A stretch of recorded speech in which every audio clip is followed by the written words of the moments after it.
नमस्कार दोस्तों, साथियों। भारत सपूत चैनल में आप सभी का हार्दिक स्वागत और अभिनंदन है। साथियों, एक पंक्ति के माध्यम से मैं अपना परिचय, अपने देश का परिचय, अपने धर्म दर्शन और संस्कृति का परिचय एक पंक्ति में प्रस्तुत करता हूं आप लोगों के समक्ष। तो चलिए बिना देर किए वीडियो शुरू करते हैं। ना मैं कोई वक्ता श्रीमन, ना ही कोई नेता हूँ, आंचल में पलता वसुधा के मैं भारत का बेटा हूँ। आदि खंड यह धरती का परिचय का मोहताज नहीं, और संस्कृतियों की जननी होकर इसका परिचय आज ही। वर्तमान देश के परिचय को समझिए इस लोकतंत्र के साये में।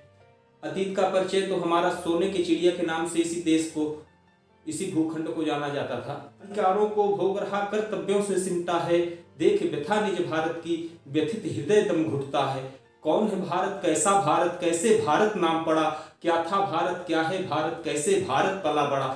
भारत से महाभारत तक, पुरुषार्थ पुरुष की आदत तक, पृथ्वी विस्तारक तक, जीवन के उस आरत तक, इसका हर इतिहास यहाँ दे प्रमाण अब कहता हूँ। ना मैं कोई वक्ता बंधु, ना ही कोई नेता हूँ, आंचल में पलता वसुधा के मैं भारत का बेटा हूँ। साथियों, जैसा कि एक शब्द महाभारत हम लोगों को कहीं सुनने में आया या हम कहीं इस शब्द का प्रयोग करते हैं, तो उसका सीधा सा अर्थ यह समझ लिया जाता है कि महाभारत का अर्थ होता युद्ध, कलह, हिंसा, द्वेष।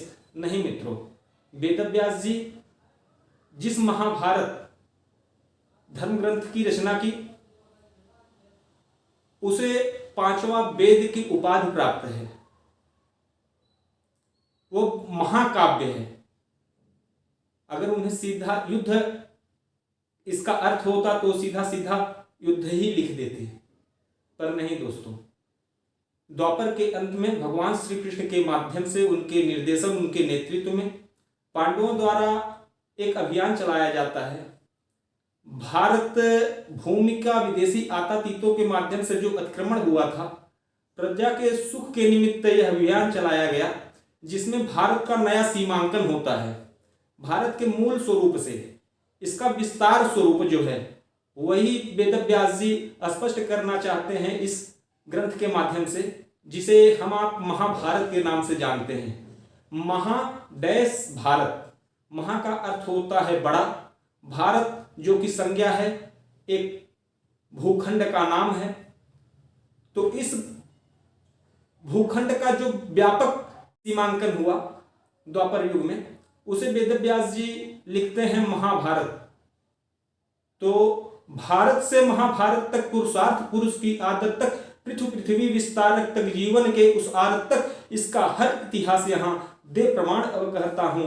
ना मैं कोई वक्ता बंधु, ना ही कोई नेता हूँ, आंचल में पलता वसुधा के मैं भारत का बेटा हूँ। जीवन के उत्पत्ति का हेतु बना जो सृष्टि का, दुनिया को विकसित करने में कर्म यथा उस दृष्टि का, इसका हर इतिहास यहाँ दे प्रमाण एवं कहता हूँ। ना मैं कोई वक्ता बंधु, ना ही कोई नेता हूँ, आंचल में पलता वसुधा के मैं भारत का बेटा हूँ। हम मानव से पहले जब सृष्टि का क्रमवार हुआ, धरती अंबर सागर का कैसे कैसे विस्तार हुआ, सूर्य चंद्रमा तारों का, नदियां और पहाड़ों का विस्तार कथा है वारों का, तीज रिवाज त्योहारों का। दोस्तों, जैसा कि हम आप अपने धर्म दर्शन, अपनी संस्कृति को अंधविश्वास, परंपरागत रूढ़वादी बोल के इनका हमेशा अवहेलना व निरादर करते आए, अपने पूर्वजों को जाहिल, निर्धन और अप्रगतिशील मानते हुए अपने धर्म दर्शन पे कुठाराघात करते हैं। नहीं दोस्तों, एक प्रमाण देना चाहूंगा।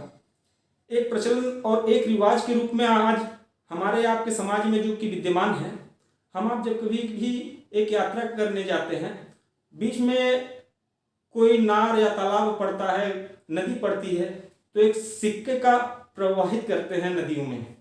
यह प्रचलन हमारे सनातन समाज में प्राचीन काल से विद्यमान है। खुदा न खास्ता अगर आपका स्वास्थ्य खराब हो जाए और आपको चिकित्सक के पास, डॉक्टर के पास जाना पड़े, तो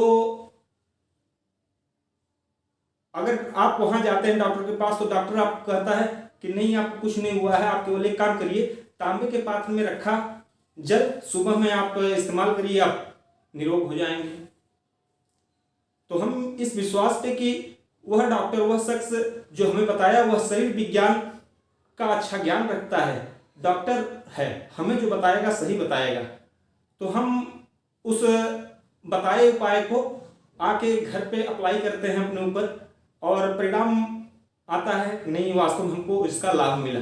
तो दोस्तों, जो डॉक्टर आज आपको यह बताया कि तांबे के बर्तन में जल रखिए, सुबह में उसे ग्रहण करिए और आप निरोग होंगे, इसकी खोज हमारे पूर्वज, जिन्हें हम जाहिल और अज्ञानी मानते हैं, बहुत पहले से कर रखी।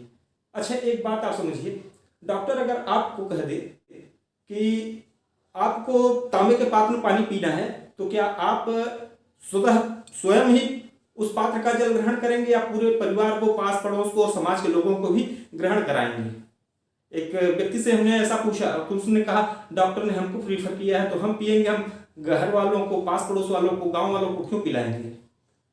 तो आशय सिर्फ इतना कि जो ज्ञान आज के डॉक्टरों को हुआ कि तांबे के स्पर्श से जल शुद्ध होता है, उसमें विषाणु नष्ट हो जाते हैं उसके संपर्क से, यह खोज हमारे प्राचीन ऋषि महर्षि और हमारे पूर्वज बहुत पहले कर चुके थे, जिसका प्रमाण जो कि हमारे आपके बीच में विद्यमान परंपरा, रिवाज, रीत के रूप में आज भी विद्यमान है। यात्रा के समय किसी देव तीर्थ पर जाने पर वहां से बहती नदियों में एक सिक्के डालने का जो प्रचलन था, ये उसी समय से स्थापित था और उसे हमारे पूर्वज इस हिसाब से हमारे अंदर प्रतिष्ठित करते हैं कि हम उसे आस्था और धर्म मान के परंपरागत रूप से प्राचीन काल से पीढ़ी दर पीढ़ी आज तक करते चले आ रहे हैं। जरा इसके वैज्ञानिकता को समझें। उस समय हमारे पूर्वजों को यह भान था, यह ज्ञान था कि तांबे के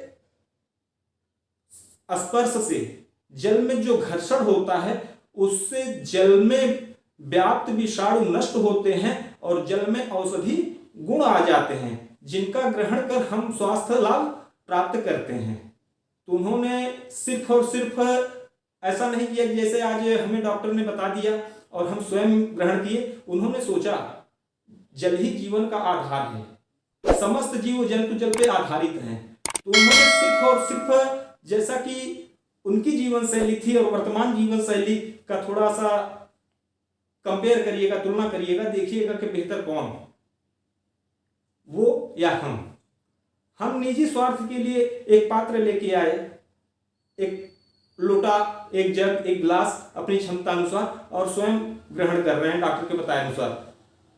लेकिन हमारे पूर्वज, उन्होंने चुनाव किया नदी, नार, तालाब इत्यादि का। नदी नार का प्रयोग से अभिप्राय है कि उन्हें पता था समस्त जीव जल पे ही आधारित हैं, जल ही सबका जीवन है।